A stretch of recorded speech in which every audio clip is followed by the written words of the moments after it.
Assalamualaikum, selamat sejahtera. Selamat datang ke Kita Family Podcast.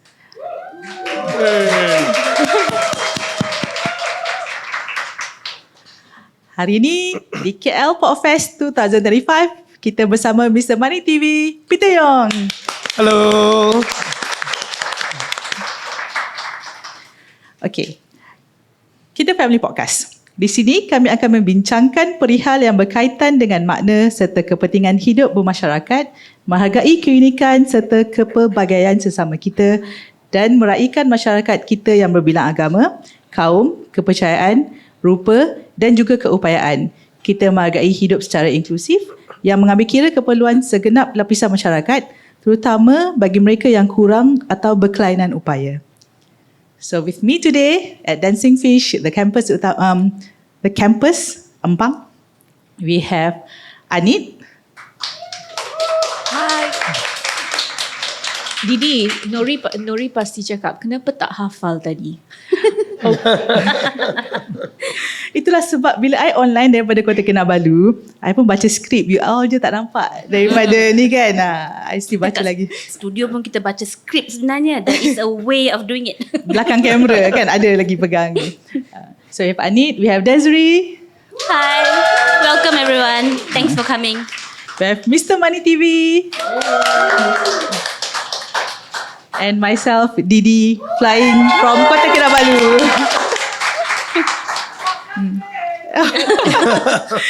Thank you guys for coming here. I can see parents, I can see neurodivergent individuals as well.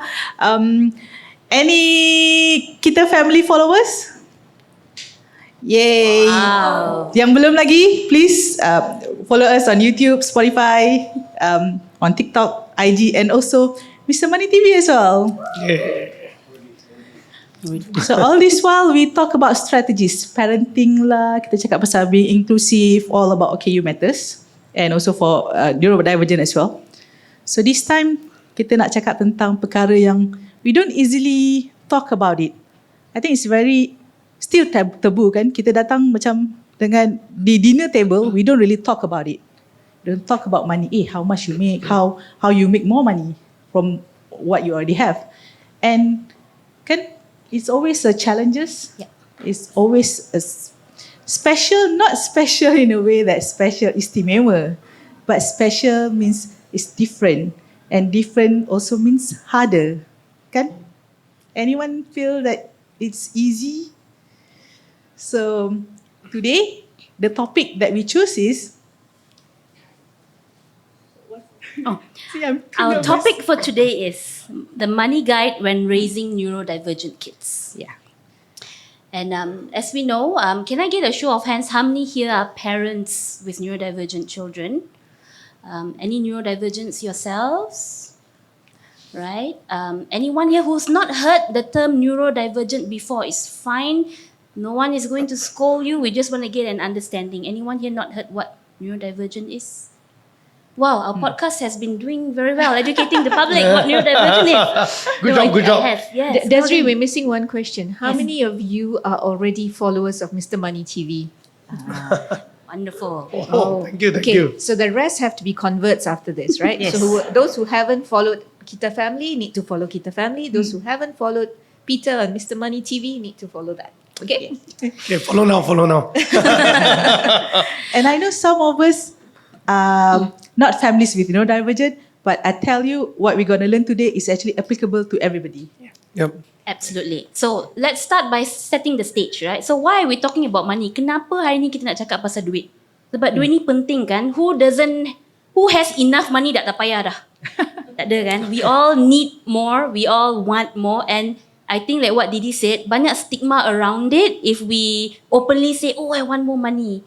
But there's nothing wrong in that, right? And bila kita dah dikurniakan anak yang neurodivergent, memang kos pembiayaan semua-semuanya semakin tinggi, right? So we're talking about therapy, we're talking about additional classes, so whether it's tuition, even if our children have KOKU dan dapat certain services from the government institutions, memang kita ni bertuah di Malaysia. Ada KOKU boleh dapat services percuma, tetapi kekangannya tidak mencukupi. It's not enough. So it always comes down to having to still find that little bit extra to go private. And there's always a lot of anger around, oh, private ni mahal. Mahal for a reason. Mereka pun ada cost untuk beroperasi. Right, so let's begin the conversation. Maybe I'll turn it over to Mr. Money to tell us why is this conversation about money so important? So, hi everyone. So, I rasa, I'll speak in Rajak kan? Yeah, boleh ya? Yeah, so I think number one, when we talk about money, it's very sensitive bagi orang Asia lah, right? Especially kita kat Malaysia ni memang selalu bila nak cakap pasal duit ni, nantilah dulu, buat dulu. So, and sebab masalah ni kan, and then we have credit card semua tu, I do notice that many family yang ada neurodivergent children get to debt very easily. Now, I'm not sure. Mungkin saya seorang yang suka tengok TV dan drama kan. So, usually I will watch drama. Dia macam ni tau. Dia ada anak yang mungkin neurodivergent or something like that. Then parents nak letak lebih duit untuk invest, untuk take care of the child. But dia get into debt. When get into debt, doesn't really talk about it, but actually the child do notice that the parents suffer. And sometimes the child also feel bad that the parents have to suffer because of me, right? And this caused a lot of tension yang unnecessary. Yeah. And usually it comes down to no communication. That's for one. So I selalu bercakap with my wife. I say one thing we need to do is talk. Because I see many movies kan. Bila mereka tak komunikasi, sampai satu bunuh dia, like very violent and all. But actually all they need to do is just stop from the beginning kan. So I feel like money is one of those topics. It is okay to talk. Yeah. And I think kenapa hari ni I can have a conversation about money is because my mother always talk about money to me. Not in the best way. It's more in the form of complaint. Like dia akan kata, boy, kita tak cukup duit lah. Yeah, we need to do all this, but you have to understand, kita memang tak cukup duit. No matter what we do, we tak cukup. Yeah. And is there a solution? Tak ada. But as a child, I'm very aware. And sebab, it is not something that like, when I go to university, then suddenly my parent tell me, boy, I cannot send you to private sebab sebenarnya tak ada duit. Then only that day, saya ingat saya kaya. Hari ni baru kamu bagi tahu I ke? I also cannot accept kan? Which I've seen it among my friends. Kan? Mereka bila nak naik university, then they realize, oh, my parents actually no money send me. And itu jadi dendam tau. They get angry their parents. Right? Because you should have told me earlier, then at least I can prepare. Yeah, so I feel that whether you like it or not, learn to talk to your children about money. So my son is 7-year-old and 4-year-old. I also talk to them about money. I don't think they understand, but I still talk to them about money. Yeah. That's a very good point. So I think it's about honesty in a household, right? So even for me, when I grew up in a multicultural, multi-religious household. And the two things my parents never fought about was religion and money. And these are two things that I carry with me until today in my marriage. And from the day my husband and I had our son Hans, we always said, we will give him the best of what we can afford, right? And I think that's so important, especially when we talk about early intervention programs and EIP. Ada ramai parents get into debt, like you were saying, burst the credit card limits because of that pressure. Oh, mesti hantar EIP with the aim of getting into mainstream school, which is great. Ada anak-anak kita yang boleh, tetapi ada anak-anak kita, maybe their pace is a little bit different. Right? So I think the point that we also had a little chit-chat about this among the five of us before we brought this topic up is that we wanted to send a message that don't feel the pressure to spend all of your money on the EIP and the therapies and dan sebagainya lah. Because EIP only brings our child to about age 6. They're going to grow up. They're going to be teenagers. And in a lot of cases, we have no way of knowing how self-sufficient our children are going to be. Sama adakah mereka akan memerlukan lifelong support. Yeah, and also I memang perasan dan tahu ada pasangan yang akan berada dalam konflik lah. Very big conflict bila the mother nak hantar pergi terapi. Mungkin nak hantar yang harga 10,000 sebulan.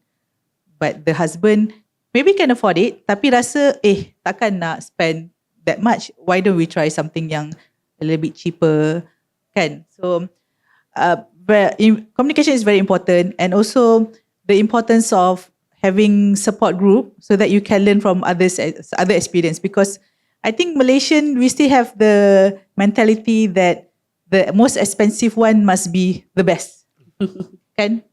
But it may not be the best in your situation. It may not be the best for your family. Sebab kalau you dah spend everything masa dia umur belum masuk lagi darjah 1, later you think it's going to be cheaper. Let's ask Anit, yang anak dia dah how old is your son? He's going to be 20 in December. So is the cost less now that he's not attending OT speech macam masa dia kecil dulu? Definitely. The cost is less or more? The cost is less, but the cost now is more when it comes to his, let's say now in college, people who are not neurodivergent can do the course in 12 months. He needs to break it down. He needs to do it in 18 months or 20 months. So we need to factor in an extra term. An extra term is an extra cost. Then if you do that kind of math, it comes back to what you were spending when you were doing EIP. Because you're paying an extra term in college. Sebab private colleges especially, diorang tak kisah. You ambil 2 subjek ke, 3 subjek ke, 4 subjek ke, 1 term tu 1 term. So very important. They're running a business. Kan? So you're keeping them in college for longer, keeping them in school for longer, you pay for more. That's it. So like even when it came to sitting for IGCSE, I split it up because I didn't want him to sit for everything at one go. It was also with the advice of therapists. You break it up to give him the chance to perform the best, because my criteria for him was you just get your 5 credits. That's what's necessary to go into college and go into higher education. It wasn't like get your A's. So to give him the best possible opportunity to do that, it was to split up the exam. So school only supported up to a certain level, and if you were going to retake or you're going to do certain subjects later, private tuition had to come in. And then you have to look for tutors who are able to provide that intervention. Bukan semua cikgu boleh ajar anak neurodivergent. I remember his chemistry teacher said to me, this was a challenge to me sebab anak yang saya ajar tuition semua A star. So bila dia datang, dia cakap, you're gonna get A star, right? And he went, B is good. And she was like, no, you cannot have that attitude. But he's neurodivergent and he knows it. So when I said to her, if he gets a C, I will be celebrating, she looked at me puzzled. Because like, oh my God, mak ni dari mana ni? No, I am guaranteed an A star. That's why I charge that much per hour, right? And at the end of it, she sent me a long message to know that what I termed success was able to move from one level to another level. And so but to be able to do that, I needed to have the financial planning, which is why Peter is so important. And what he said about talking about money early, my parents did. So similarly, they told me, 1, you live in Malaysia. 2, now you have a neurodivergent child. And for us, when it comes to non-Muslims, we have to plan ahead because tertiary IPTs are very limited quota. So if you want your child to do the subject that they want to do, you need to be ready to pay. So when do you start saving? From the day they are born. Right? So you take less holidays, you cut down on your expenses, but you save from the day they are born. That was what was ingrained in me, and that's what we did. So expect lifestyle adjustments, a lot of it, not just financially. So I think a lot from it comes from experience of others as well. So please do not think that you have to go through it, then only you would learn. You can actually learn from other people's journey and not make the same mistake perhaps. So if you have any questions, you can actually scan the QR code on the screen and we will do the Q&A session at the end of this. Let's move on to the next part. Now that we know that we should not spend everything once you get the diagnosis, don't just like hoping that once your kids pergi terapi setahun, anak akan okay, boleh masuk tadika biasa, boleh masuk mainstream. Because even when the kids go to mainstream, we still need a lot of support. Maybe they perlukan psychological Education psychologist. They may still need therapy. Still perlu terapi, mungkin tidak sekerap masa dia kecil. So the perbelanjaan tu sentiasa ada, sentiasa lebih daripada keluarga biasa. Things that we deem as luxury for typical kids, tapi untuk anak kita dia wajib, kan? So now that we know that we should not spend everything, we should think make informed decision lah, mana yang lebih penting, mana the kind of things that we can afford. So we want, because tadi Desiree cakap we want more money. Yes, of course. We want more money and we know that the money that we have, say we save RM100 per month, we just save only. So 1 year 1,200. Would that be enough in the future, Peter? I think firstly to answer this, it's not very easy lah. Yeah, sebab I faham there's a lot of emotions involved. Kan? Because if I have my child, I'll give everything. I'll give everything. I'll go into debt for my child. I'll just put it this way, right? Tapi logically, I know I shouldn't. So please take whatever I say to a certain extent with a pinch of salt. Yeah, I think it's still your choice. So I'll just put it this way, right? Yang number one tu, maybe memang tak cukup, tapi logically, if you think of it this way, actually human, we are much stronger than we think we are. Fikirkan dulu bila kamu pergi university tak cukup duit you can survive kan. Bila suddenly tak boleh survive, come out from uni dapat kerja.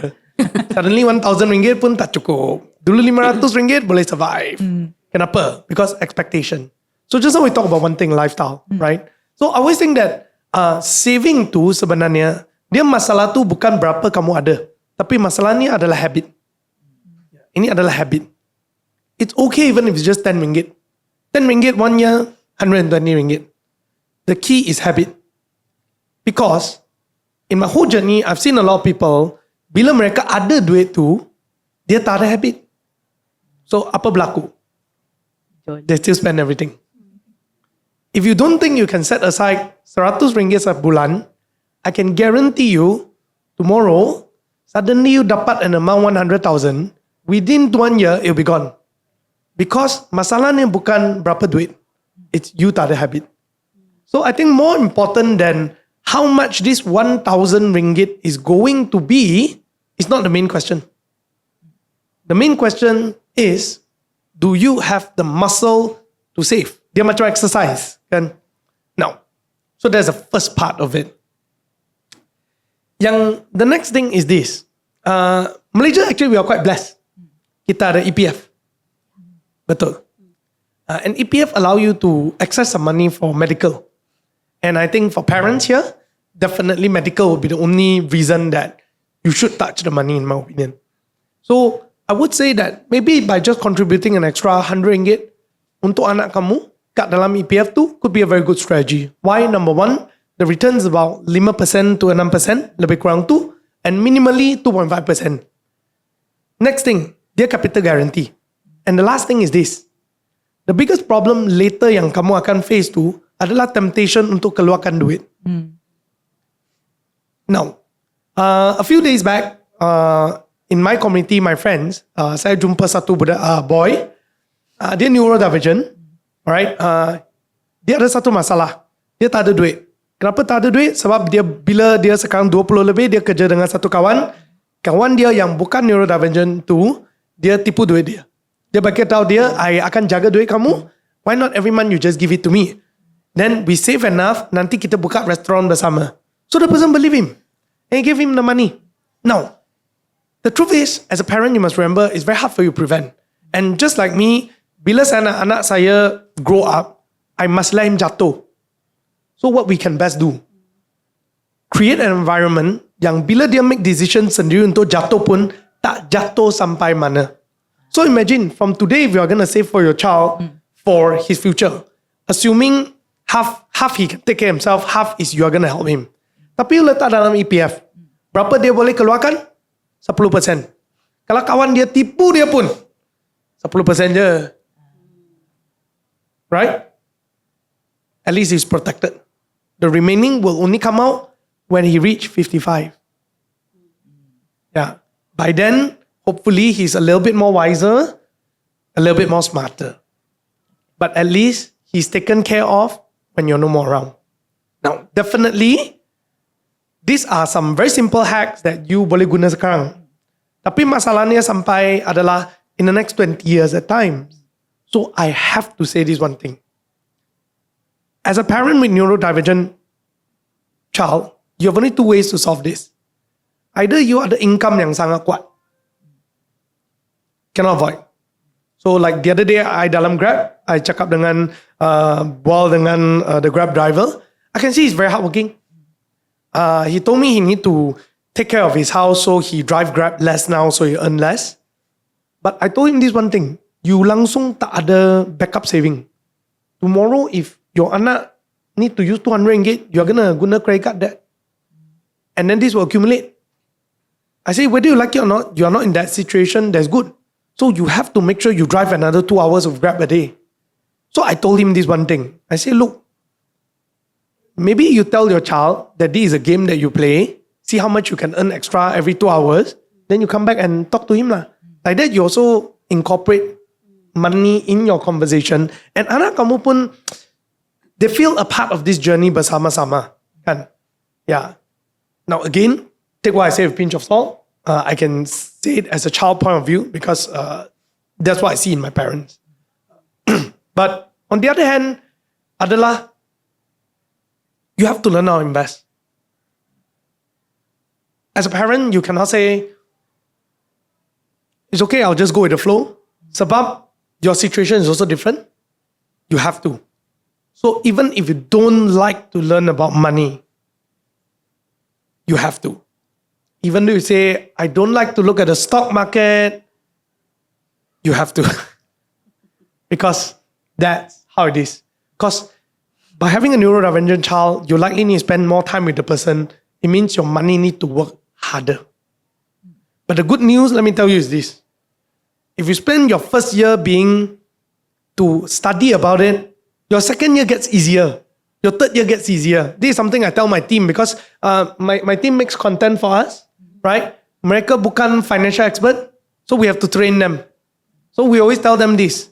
Kalau you spend your first 3 months every day learning about money, when second month I look at your YouTube, 90% is all about investment. It means you have been watching. By your third month, you watch 2 videos or just read the news, you understand what's happening. And from that day on, you won't have to relearn. I think all of you here studied something like, for example, Anit, lawyer, right? It was hard for your first month studying law. Oh, first year. First year, right? Yeah, wondering where I was because I came from science stream. I think today law. today when you read a statement, you can easily get it because you're so used to it. No, and you develop speed reading, all the other skills that come, and then the keywords sort of just jump out at you. Yeah. So that is my thoughts on saving and investing as a parent with neurodivergent child. So like, how do we start to invest other than the EPF? I mean, like, it's a scary thought, like, investing with stocks and everything. Any tips for a beginner? I think the first thing you need to do is that kalau you tak ada emergency saving, every month make it a point to set minimally 10% aside from your income. If you can, set 20. But I think maybe that's too much for a family with someone who need help and so on, right? But you just gotta try your best. Like I say, maybe take a Grab 1 hour to earn that 10% extra, right? It has to be. Now, then you set aside that 10 to 20%. It's not gonna be much, but you accumulate enough until 3,000 ringgit first. Kenapa 3,000? Because kalau tire puncture pun, at least you don't have to swipe your credit card. So that's one. After you pass the 3,000 mark, then you set that 100 ring, that 10%, let's say it's 300 ringgit. You set 150 into investment, 150 to continue building your emergency saving. Now, after 1 year, your investment amount is 1,008, right? Now, within that year, don't rush. Take that 1 year to learn about investment. And that 1,005, it's okay. Maybe if you daring a bit, you can learn to buy stocks. Okay?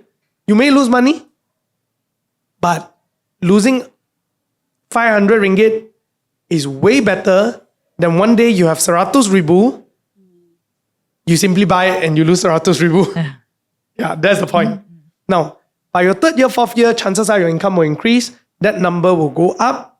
And ideally, by your fifth year, you should be looking at a 5 to 6 figure kind of number.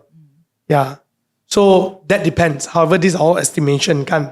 Now, either way, worst situation. 5 years later, you got a few thousand ringgit. Yeah, at least something. What about insurance?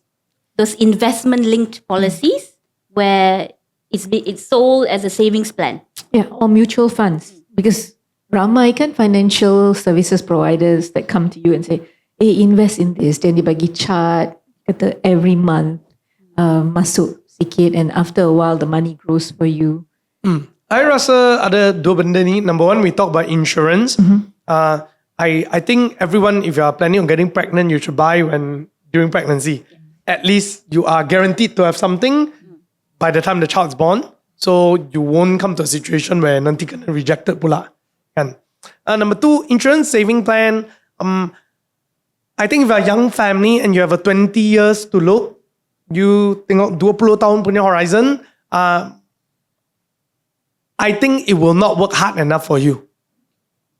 Remember what I said earlier? You either earn a lot of money. If you make a lot of money, your income is very high, your money don't need to work so hard.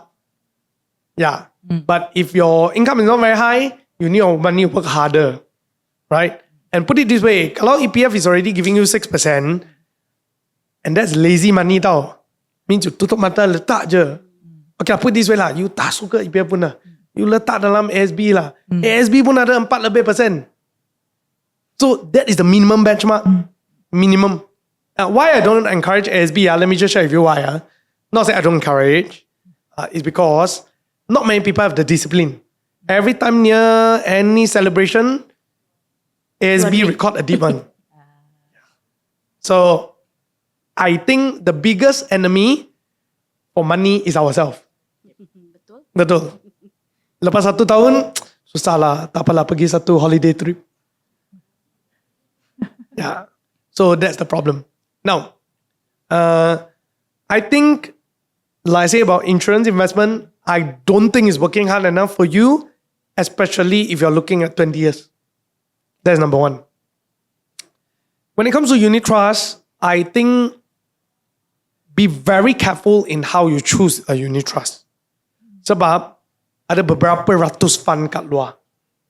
Jangan dengar agent cakap je. Learn to read. Actually, I have a video talking about how to read your fund fact sheet. Yeah. So think about it this way. Unit trust, dia ada risk. Like I say, EPF je sudah bagi 6%. If your unit trust bagi kamu 6%, do you think it's a good fund? I cannot say good or bad. I can just say EPF is safer because capital guarantee with 6%.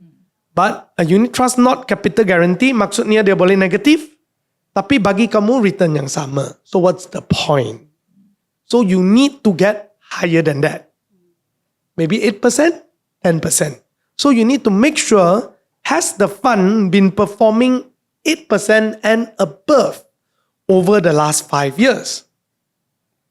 If it has, then boleh tengok lah. Boleh tengok. Then you have to make a decision yourself. Now, you want anything higher? I will always encourage you to belajar macam mana invest kat stock saja. Okay.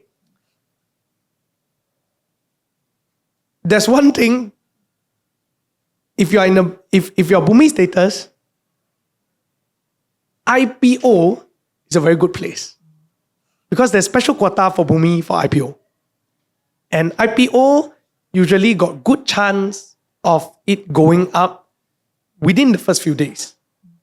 Now, I'm not saying all, so jangan quote saya sebagai investment advice. Ini bukan.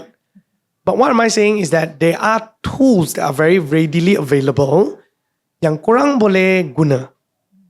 And like I say, you're in a different situation. You need to be very creative and make full use of your situation so that you can take care of your family. You tak boleh hanya depend the very passive way. So learn how to invest in stock if you can. That will likely give you the best work of your money. But then do we do it like ourselves or is there any app or that can help us? So when it comes to investment kan, yang app semua tu dia biasanya it's just a platform. Yeah, in the end dia bagi tahu kamu, okay, you can buy things through me, but what you buy you choose yourself. So that part you have to learn yourself lah. So it's a Lazada and Shopee. Ada. Betul. You nak guna Lazada ke Shopee? Okay lah, beza dia mungkin 0.001%. Tapi yang paling penting, you beli apa? Yang tu you pilih sendiri and you pilih ikut budget. Yes. What about PT-PTN? I think PT-PTN tu bagus in the angle of tax deduction. Sebab bila kamu letak duit dalam SSP tu, kamu dapat tax deduction. Yes. So the question is this, are you in a tax bracket yang perlu minus tax tu? Kalau kamu perlu, then yes, very good. But kalau income kamu tak sampai sana untuk minus tax, then you have to do your calculation lah. Yeah. Because your tax saving end of the day 100. Then might as well invest in this kan. Tapi kalau kamu income 300,000, then you perlu minus tax. That's significant because you're talking about 25%. So kalau kata is 200,000, 25%, that's 60,000 kind of number to deduct. Yeah, that one's significant. So you also have to assess where is your situation. Because SSP doesn't give you a very high return. SSP simply gives you a good return somewhere along the line of ASB. So like EPF, is it just for workers or like because you said children, so do you mean that the children can open EPF as well? Yes, so kalau kamu parents kan, kamu boleh buka untuk anak kamu, if I'm not wrong, is 14 years old? Yeah, 14 years old. right? Bila Yes. remaja. 14 years old, you can open an EPF Yes. account. Okay. So from 14 years old, you can start saving for your kid. So imagine by the time, if you save from 14, every month 200 or 300, I am pretty sure, bila anak kamu keluar nanti, at least, as long as you don't withdraw lah, maybe about 300,000 to 400,000 in the account, I rasa ada. I'm going to ask another question, Peter, because we all come from an Asian background. I know those even who are Muslims, as they were growing up, the mothers used to collect some money every year and then kok pergi kedai emas, beli emas, simpan. You know, hari ni beli gelang, tahun depan mungkin beli rantai. Now, is that, it's a very mother question, mak-mak question, but we are, right? So what do you think about that form of investment? Again, We're asking the wrong person now. I think forget about emotion. Saya rasa, especially ladies, sometimes have a special tendency towards gold, and then especially rantai. Kan? My answer is kalau kamu hanya tengok dari calculation, beli rantai tu is not the best investment. Sebab untuk dia kau kiasan sebenarnya, right? Like to Harga tukang. harga tukang. Workmanship, yeah. Workmanship is already a percentage. Yeah. Some people tell me because it's free, so it's worth it. But bila kamu jual balik kepada kedai, they will take a 30% discount off. Yeah. Minus 20 to 30%. Minus 20 to 30%. Yeah. So hiasan type of gold is not the best investment. Yes, it will be if 50 years down the road. Sebab inflation. Okay, but near term, no. Your nugget of gold, bullion, tu lebih berharga. And also you have to see that nugget of gold brand apa. Kalau brand pokong, sorry. Why sorry? Because hanya pokong akan beli balik at almost the same price. Lain orang beli, dia akan charge harga tukang. Another 30%. Because why? It's not my gold, I need melt it. Now, so Swiss gold, all these, dia lebih berharga. So then the question to us is this. Bila kamu kata nak beli emas ini untuk anak saya, what is the strategy? Adakah untuk 5 tahun, 50 tahun nanti? Is it for 20 years down? Or is it for the next 3 years to pay for their education? Kalau it's for the next 3 years, I don't think it's a very good strategy. I can tell you calculation don't make sense. Too high risk. Yeah. Tapi, so then, that's the thing, right?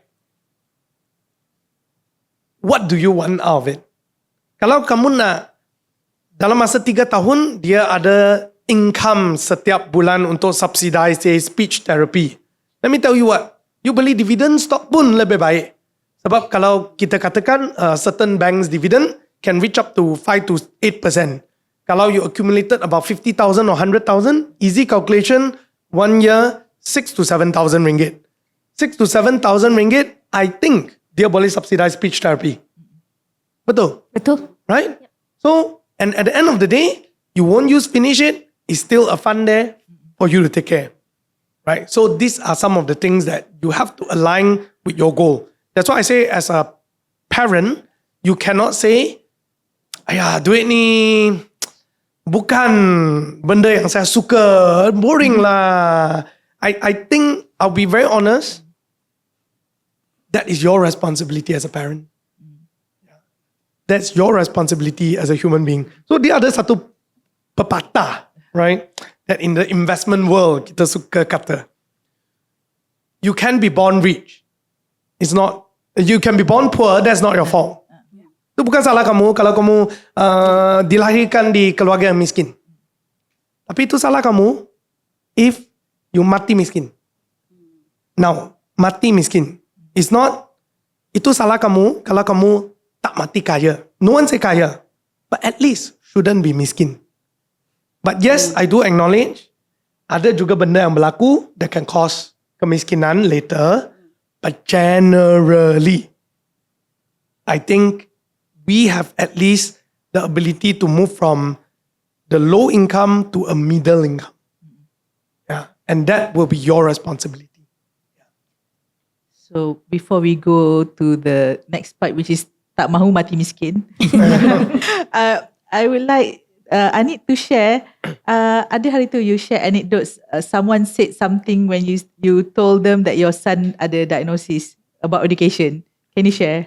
Yeah, so ada saudara yang kata lah, dia kata, oh, because you know we want to save from the day they are born. Oh, you tak payahlah save untuk anak ni untuk pergi universiti.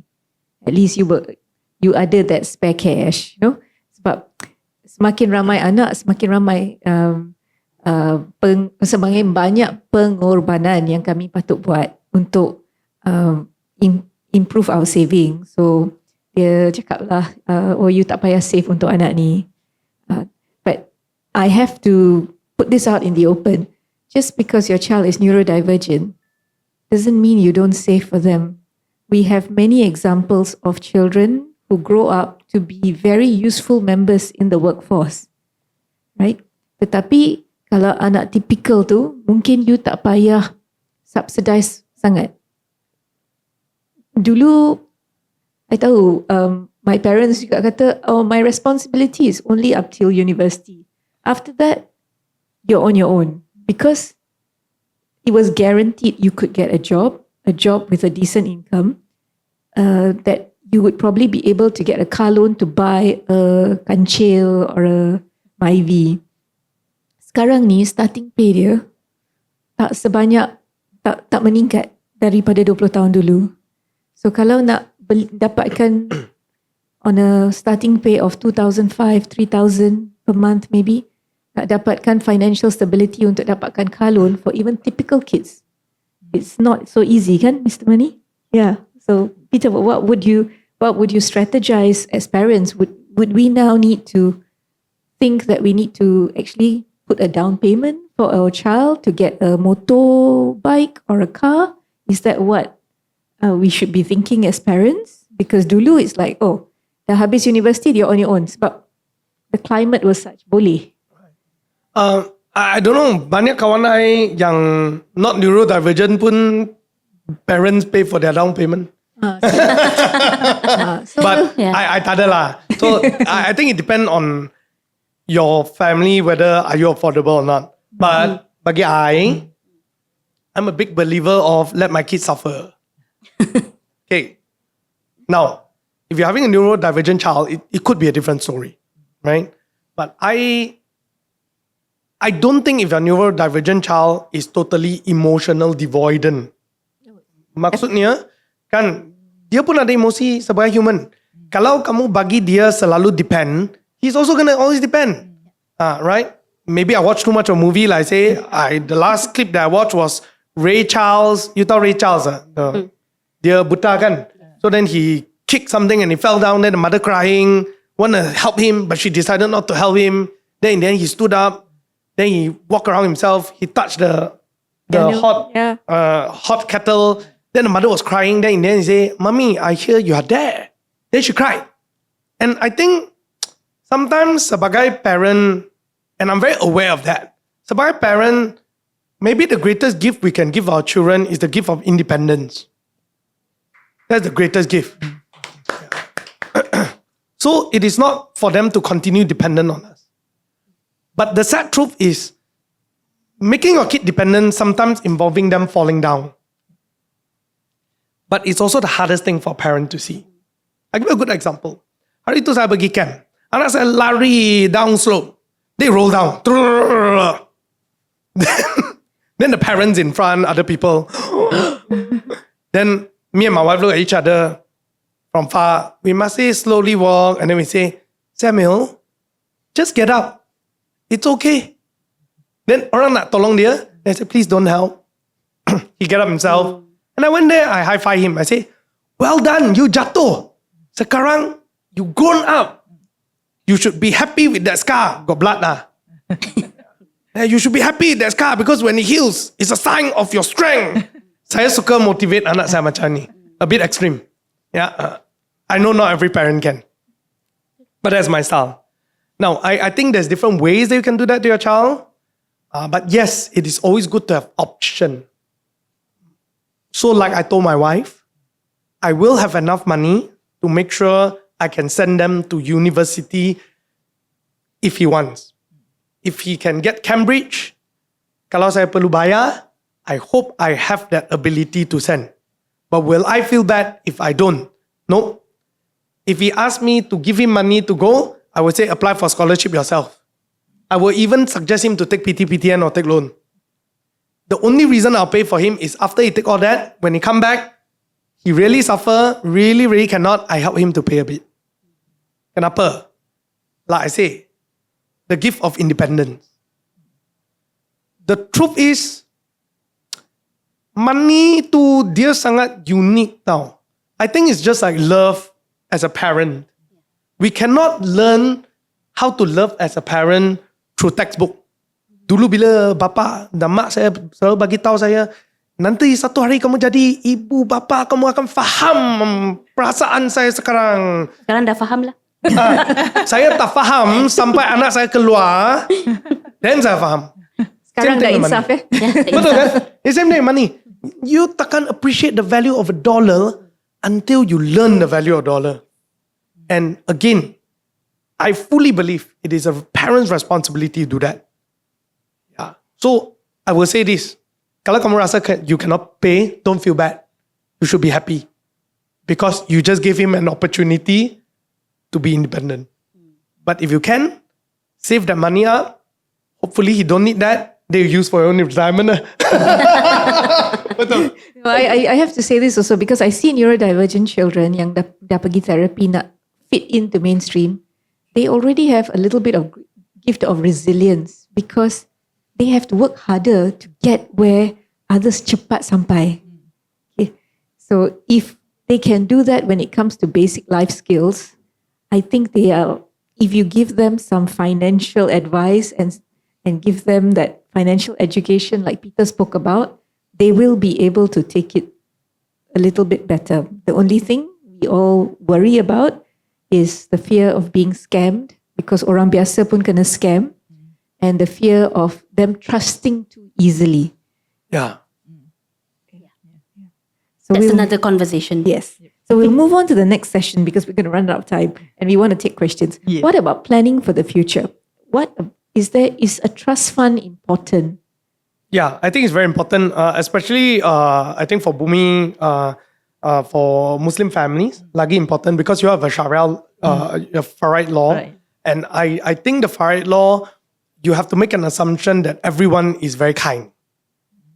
Yeah, I'm not saying that it's bad. I'm just saying that everyone has to be very kind. Yeah, and we all heard story that many people are not very kind. Okay, so you may not want to leave it to chance, because if it's a neurodivergent child, he may not know how to fight for himself when that situation comes in. He's not going to fight with his pakcik or makcik and say, kenapa you tak adil kepada saya? He's not going to do that, right? So that is one thing I think as a parent, you may want to think about setting up a trust, a living trust. I think it's called living testament trust, something like that, right? Or I think in Sharia they call it hibah as well. Hibah is the gift part. Yeah. So you put the money in, put your mandate, and make sure that it's taken care of. Yeah. So at least someone will help to oversee and observe. So if anything happens, they can take care of it. Yeah. So I think that part is very important. Now, when it comes to how it's being set up, I'm not expert at it. I believe Anit could be even more familiar than me. Yeah. There's many different kinds and I don't know all of them, but there are many different types. But Yeah. I think one thing, Peter, we need to know, what if the parents say, it's just me, my husband and my child, 3 of us. So macam mana nak buat trust fund tu? Who is going to manage? Because chronologically, logically, parents akan meninggal sebelum anak kan? Okay, so what happens then? And then there's only one, tak ada adik-beradik. Betul. Okay, then what do you do? So I think we need to start from beginning, right? Sebagai parents, if let's say what you want to do is that you beli satu hibah, because the trust need to be funded with money. Trust maksudnya, kalau dia trustee, then Desiree akan have a mandate. Mandate dia kata setiap bulan bagi anak ni 2,500. On top of that, pay for his allowance, blah, blah, blah, blah, semua ni. And kalau dia nak berkahwin, you bagi dia extra 50,000, stuff like that lah. Yeah, it's very specifically written. You can do that. Now, but perlu duit kan? You takkan letak semua duit kamu sekarang dalam trust terus. You makan apa? So that's where people beli hibah. When you beli a hibah, say 1 million, you pay the money, and one day when you are alive, it's fine kan? I'm pretty sure you take care of your child, betul. Now, like my auntie, my mother's cousin, dia 2 orang tua, then seorang anak neurodivergent. So 3 of them now live in an old folk home bersama-sama. So the old folk home, she sold everything already. Then she put it in a trust. I'm not sure whether she put it in a trust, but she said that all this money she will give to the old folk home after she die with a promise that they will take care of her child. Yeah. Now, the only thing I advise her is don't give directly, put it in a trust. Yeah. Put it in a trust. Yes. Right, that's the key. Yeah. So I think I choose to trust organization if it's me, not human. Sebab if I trust kawan I, like this is my co-founder, seorang yang saya percaya, tapi saya tak percaya anak dia. Betul. I tak percaya isteri dia. Yeah. So that's the truth. So I rather put it with the organization. Under organization, I pay them. Kenapa I nak pay them? Sebab no one will do charity for you. No one will do charity for you. You have to accept the fact. So I will pay. You take a salary for taking care of my child. End of story. Right? Now, so everything is more clear. So that by the time I pass away, that trust will kick in and take care. So you have different options. I think today there are more and more options. Retirement home are plenty many. Kalau semua sangat kaya, if I'm not wrong, certain company like Sunway like that have very luxurious retirement home as well. I don't think it's a problem if you say, please take care of my child as well, and you put it into some sort of a testamentary trust. Dia akan buat kerja dia. So normally in a trust, we have 3 elements: the certainty of object, subject, and intention. So kalau you are working with any trust company to set up a trust, make sure you know those 3 things and you communicate that. That means the object of the trust. Apakah tujuan trust itu dibentuk? Subject. Is it just your one child or grandchildren?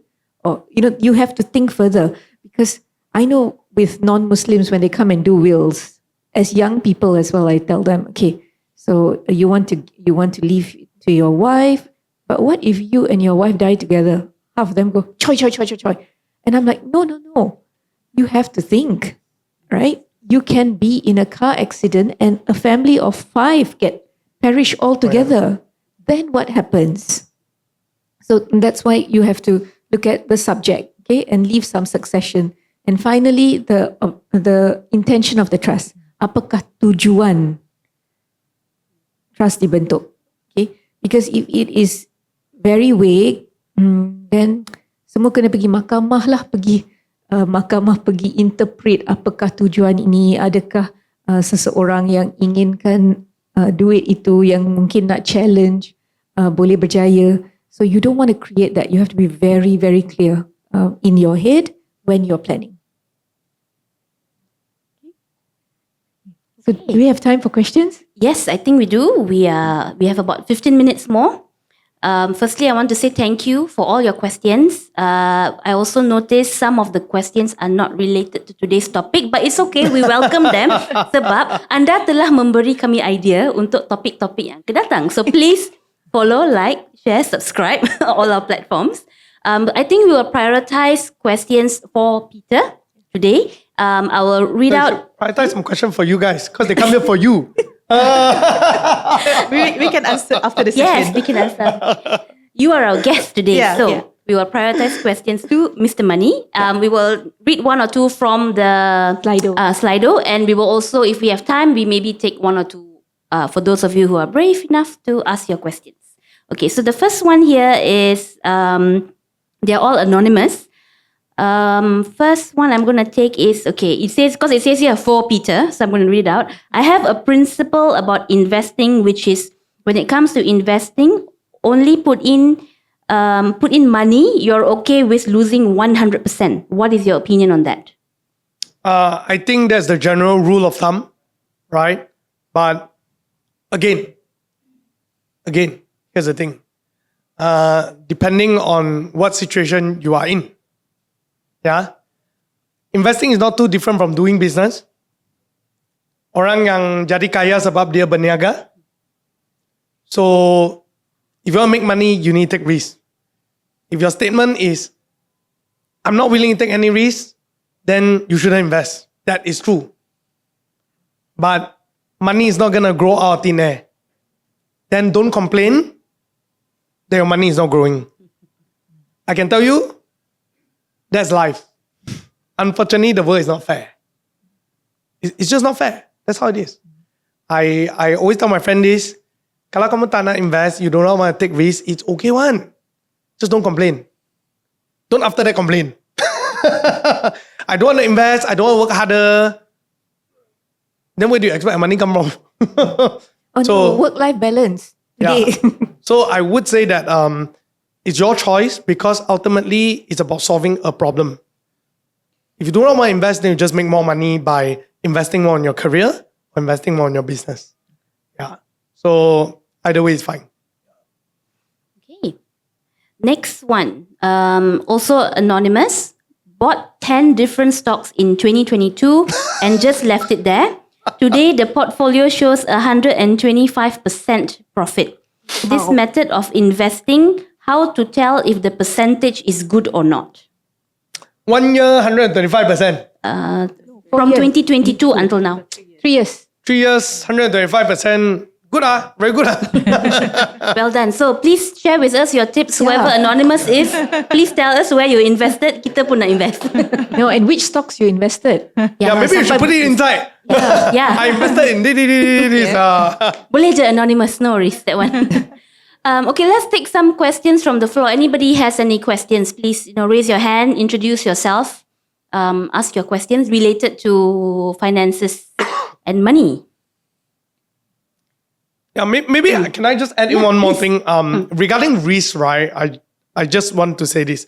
Banyak orang bila fikir risk tu, kita fikir risk sebagai price fluctuation. Okay? Bila kamu tengok sesuatu, harga dia hari ini RM2, besok RM2.50, the day after that, RM1.50. For us, we think that is called risk. That is not risk. Risk is the possibility of losing money. Maksudnya, duit kamu hilang. Okay? Now, yang harga bergerak tu is called price fluctuation. Maksud harga bergerak. Okay, now, banyak orang kata, I tak suka tu. So, I will always ask people this thing. Kalau kamu tak suka harga yang bergerak, you suka RM50 selalu RM50, good. Why not today you give me RM100, 10 years later I give you back RM100. I can keep it very safe for you. Tapi until today no one want to take my deal. So I asked them, I thought you suka harga tak gerak. Now, my point is this. You want to make money, the harga perlu gerak. So, harga bergerak is not risk. Harga bergerak is harga bergerak. Sama kan, kamu berkahwin, dapat isteri, dapat husband. Not every day your husband is sweet and nice. Ada hari pun dia akan ada mood kan? Same thing with the wife. But is that person good person in general? If not, you won't marry the person. Betul? Yeah. Same thing with investment. What you want to know is in long term, is it good or bad? If it's good, you make a decision, you stick to it, ada bulannya dia akan ada bad mood. But you have to believe that ini adalah bagus. Yeah. But if you see in the long term, this person is an entirely different person, that's when you walk off. Betul. So it's the same thing as investment. So don't be mistaken the price movement as a risk. These two are very, very different things. I have a question, Peter, because talking about investment, it sounds scary, daunting, and it's a personal choice, right? You do it on your own or probably with your spouse. But is there any community that we can join so that we can learn together and learn and understand what is going on and like share knowledge and experience maybe? Allow a self-plug. My co-founder is looking at me. Go for it. Mr. Money TV. Follow Mr. Money TV on all his platforms. Come and follow Mr. Money TV. We are going to do more community activities. We have two parts to it. We have two brands that are more popular. One is called Mr. Money. Dia lebih kepada general finance, personal finance, some investment.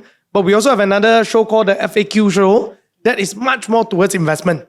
Yeah. So the style is the same like that. Then 1 month once kita ada community meeting. It can be any topic. Yeah. And then I think move on ahead. FAQ may likely have a more specialized investment related one. Yeah. That can help you with it. But there won't be any stock tips. So if what you're expecting is stock tips, please don't. Last thing, kalau kamu nampak apa-apa ads, kata join ini WhatsApp group, itu bukan I. Those are scam. Ya, jangan join. Yeah. Especially dalam konteks yang on Telegram yang datang dari antarabangsa, nombor-nombor yang tidak dikenali. Yeah, so bukan I. I tak bagi stock tips. Nombor Malaysia pun bukan Peter, okay? So I have a question for Peter. If katalah we ikut your advice, every month, let's say put 100 or 200, and at the end of it, instead of just keeping it in the bank or in EPF, we want to go and invest it somewhere. What are the few questions that we need to be able to ask those who who come and try to sell us some investment product. You know, I mean, one clear tip you already gave us is, do I get more than EPF? Okay, if you don't get more than EPF, then masuk EPF. So, can you give us some tips? I think the first thing you nak tanya orang tu adalah bila dia kata, oh yang produk ni ada 20% return. Okay, first thing, let's talk about avoiding scam-ish product dulu. Okay? In investment kita ada satu benda ni kita panggil impossible trinity. So dia tiga-tiga takkan bersama. Okay? High return lah, tahu kan, right? High liquidity means maksudnya kamu boleh in out anytime you wish. Boleh keluarkan duit anytime. Okay? Last thing, very safe. Kalau high return, high liquidity, they will not be very safe. If it is very high return, very safe, it will not be liquid, macam EPF.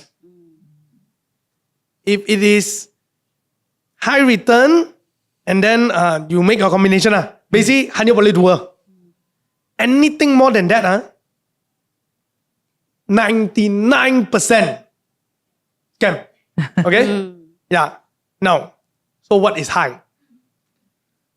Actually, anything above EPF is high. That's the truth. So if someone tell you every month boleh bagi kamu 2%, I can guarantee you, kalau orang tu kata ini sudah berjalan 3 tahun, tahun ke-5 akan the whole thing crumbling down and it's called money game. Korang ingat triumph effects? Ada banyak benda macam ni tau. Right? So my point is, if the return is very high chance it is if it tell you it has all three, high chance is a scam. Now, so then what do you ask if it's a legit? Number one, you tanya dia, when you tell me this percentage, is it a CAGR? C-A-G-R. Is it a CAGR? Yeah, you boleh Google nanti apa tu CAGR. C-A-G-R. Everybody's taking notes. Yeah. Okay. So again, CAGR for EPF is 6%. So a person can tell you 20%, but if it's not CAGR, actually it's not 6%. It's actually not 20%. It is other form of way of calculating to show you that number. So you want to make sure that it's a CAGR. Yeah. Number two, make sure that it's certified. It is something that's acknowledged by SC. SC itu apa? Security Commission. Yeah, Security Commission. Yeah, so I think our Money Mama has a reference to. I do have a financial tool that recently we built. It's a AI financial coach. So the idea is that banyak orang nak tanya saya soalan, I put it into a FAQ. Put it into a AI lah. It's something that you can chat with. So instead of a chat GPT saja, you boleh chat with it. It also links with Security Commission's alert list. So kalau kamu rasa itu ada sikit funny, you boleh tanya. Then it will tell you whether is it on Security Commission list. And if dia orang yang bagi tahu kamu, I think this fund is quite good. They tell me it's good. Then we will also try to guide you to think about it properly. Macam tadi saya kata impossible trinity semua tu lah. But that product is still a beta product. So if you are interested, you can approach my team, CK, I think Vinod, Kelvin, and let them know you are interested to participate in the test run. Yeah. Okay, so I'm going to read out the one last question, and this will be our concluding remarks because we are also running out of time. And I think this question is something all of us can maybe share a tip. The question is, as a neurodivergent grows older and stops formal education, what are the top 3 things we must save money for if he or she cannot work like a neurotypical adult? I think maybe each of us share our top priority, what we would save for our child in that eventuality. Maybe we start with Anit. I think you need to save for living expenses for an entire month. So you need to budget to say kalau now you know berapa groceries, berapa bill electric, bill air, whatever. You need to be able to save as much to say this is how much they need to live if you can provide them a roof over their head, and then have that amount credited for the living expenses for the month. All right. Thanks, Anit. Mr. Money? No difference. I think when it comes down to that, it's just basic living. Yep. Right? Roof over head, food. Right. I think for me, definitely that. But I would like to remind everyone that our children are going to grow old. They are also going to get ill like anyone else. So I think save for medical expenses as well. Although yes, government hospitals do cover us. We are very blessed Malaysians to get free and affordable healthcare, but also save for that eventuality. Things like rehabilitation. Our children may end up with other disabilities as they grow. Okay, for me, not working doesn't mean that they should just stay at home. So it also involves activities that will increase their quality of life. So maybe they go out for a sheltered workshop. Maybe they won't earn money to cover themselves, but to do something meaningful in their life. Don't just let them stay at home, you know. So get them activities that they can do, fulfilling life lah, rather than kan duduk rumah je. Sebab kita pun kalau duduk rumah je sentiasa boring, you akan rasa depressed, tertekan kan. And then also jangan lupa their special interest. Kan? Betul tak Amani? They always have something that they really like. So let them have that little bit of joy in life jugalah. Kalau mungkin suka baca komik, so get them like comic every now and then. If they like music, allow them the avenue for them to enjoy. Adalah equipment ke, pergi tengok show ke. So a little bit more than basics lah. Although they cannot afford it themselves, we have to think about it. Can I ask one last question? Yeah, to three of you. Since you have been asking me You didn't questions, get to right? ask the question. Please do. Yeah, I have one question, which is, actually, as you guys are sharing, I as a parent myself, I think it's very stressful. Yeah, actually, there are moments that I feel like, oh, I'm going to cry, man. Yeah, I don't think it's easy. Can you share, like, as a parent with a neurodivergent child, needing to juggle between money, lifestyle, taking care of the kid, everything all, it's a lot of stress. Like, unfortunately, you can't avoid that. How do you juggle that mental state? Me first, ayo. Everyone's looking at Anit first. For me, I think my faith has helped me. I cannot say that every day I wake up thinking this is going to be okay. Every day I wake up wondering what the crisis is going to be. It's gotten better. But when they were younger, it's like even when you drop them at school, the prayer would be, I hope there's no call from school saying there's a meltdown or something happened, or there's no call from a therapist. So that used to be my normal makeup. The only thing that would keep me grounded was berzikir. You just say whatever prayer you know, reach out to the higher being. And I always trusted that before I was a parent, there was somebody up there whose child this was, who sent that child to my home.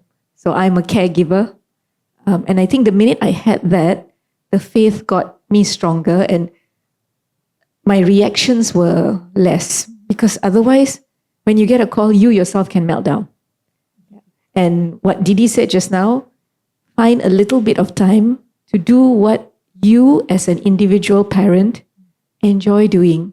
Because doing 24/7 of caregiving, juggling and everything without taking any time out for yourself is a recipe for disaster. So if just walking in the park or driving with loud music is your sense of appeasing yourself, or going and sitting to hear a podcast, or going to a place of worship and sitting and closing your eyes and putting yourself in some form of relaxing mode is the way to do it. figure that out and find a way around it. I'm sure for an hour or two, someone in the community will be able to help. Yeah, Desiree? I'm very blessed to have a pretty good support system. So my husband is very active in parenting alongside me. We are both very blessed to be self-employed. So we make our own time, but also challenging, meaning we don't work, no money, right? But so we have that good relationship. So when he's burnt out or I'm burnt out, we are very aware of it. And having support system, my fellow Kita family sisters, of course. I think while my family has been very supportive, especially my parents, it's very helpful that I have my KFam sisters because we walk the same journey. So when I say something, they get it immediately because they too have a child with special needs, a child who's autistic. And the third thing that I continue doing is I try my best to keep a part of me that's just me and I enjoy doing. So for example, Kita Family Podcast is one of it, so that I still feel like a useful person, a woman who can still do things and contribute to society. And I'm also very active in Kiwanis. So I do a lot of charity and NGO work as well. So that's how I keep myself sane. Well, for me, what children? All my children are in Kota Kinabalu at the moment. So I'm in KL, what children? Well, don't lose yourself as a mother, as a father. Find whatever interest that you have, not just as a role in your family, but outside. But not saying that then you just go golfing. Oh, sorry, Peter. No, I mean, do not leave your partner with all the caregiving task, kan? So make sure that there's time for you to take care of your kids. So the wife also, because for me, I'm a full-time mother. I take care of my kids full-time. But my husband also allows me to have some breaks. So even semalam pun dia cuti. So he allows me to fly here and do this because this is not just for Kita family, but actually for my own mental health. And also communication with your partner is very important because you cannot plan on spending the money that you don't have. Kan memang kita rasa macam, oh anak orang lain tu nampak okey sebab dia pergi sekolah ni, dia pergi terapi ni. Tapi kalau kita tak mampu, tapi kita nak fikir juga. Kita tak ada duit tapi kita nak fikir juga, jadi apa? Boleh masuk ke anak kita ke ni? So we just get frustrated kan. So that's why it's very important to get to know the community and cari jalan lah because there's always ways like kalau dengan government macam mana, how do you get the most from all the services that we get. Contoh kalau you pergi hospital, you dapat appointment mungkin 3 bulan sekali. Tapi macam mana nak make it useful? Sebab teachers, therapists that you bawa anak you jumpa tu, setiap tahun bertukar. Kadang-kadang terapis tu tiap-tiap kali you pergi pun bertukar. Tapi ibu bapa anak kita tu tak bertukar kan. So tak adalah, ayah dia jangan tukar mak tolong. So ataupun mak baru kan lah. So it's family dynamic your ni kan, sebab rasa cinta kita dengan husband kita tu bukan sentiasa membara kan. So it's always like amanah, think about amanah, but don't lose it lah. Struggle ni memang struggle sangat, tapi it's okay to forget your struggle for a while to enjoy your life. Make time for yourself, pergi minum kopi ke, jumpa kawan. Please jangan sebab you ada anak autism, you're just autism mom. Tu je label you. No, you're not. You're bigger than that. Okay, memang macam I pun kan dah jadi podcaster cakap pasal autism all the time. So I try not to do it lah. Tak adalah macam bila jumpa kawan yang tak ada anak, even pagi tadi pun I jumpa kawan yang memang dia ada anak autism juga. Tapi we don't just talk about our kids, we talk about ourselves juga. So please find time for that. And jangan takutlah nak cakap pasal duit. Cari kawan juga cakap pasal duit. Now that we've learned a lot. So does that answer your question, Peter? Yeah, it does. Thank you very much. I just want to say that you guys are doing an awesome job. And as a parent, if you have a neurodivergent child, I want to say that you guys are awesome. Yeah. Okay, can I just say one thing after Didi? Because Didi said, right, keep those friends who are outside your circle, I think that's super important because diorang yang akan bagi you tips tau. Sometimes they are the ones who point out your burnout because another neurodivergent parent will not see it. In fact, a parent of a neurotypical, a friend that you've known for a while, will look at you and go, something is wrong. This is not you. And then you wake up. So it's important to keep that circle. And sekarang senang je, ada WhatsApp kan? So kalau anak sedang tidur, kalau they are free, boleh juga buat group call sekejap. Walaupun 10 minutes, you just laugh, speak about something, or they tell you, I masak ni hari ni, or I invested with Mr. Money's tip in this stock. And then you get thinking, oh, dia boleh, I pun nak. Well, that's all for today. Thank you so much for attending this session. I hope everybody have learned so much. And I would like to invite our fellow podcaster, Kakak, please. Dr. S.K. Choi.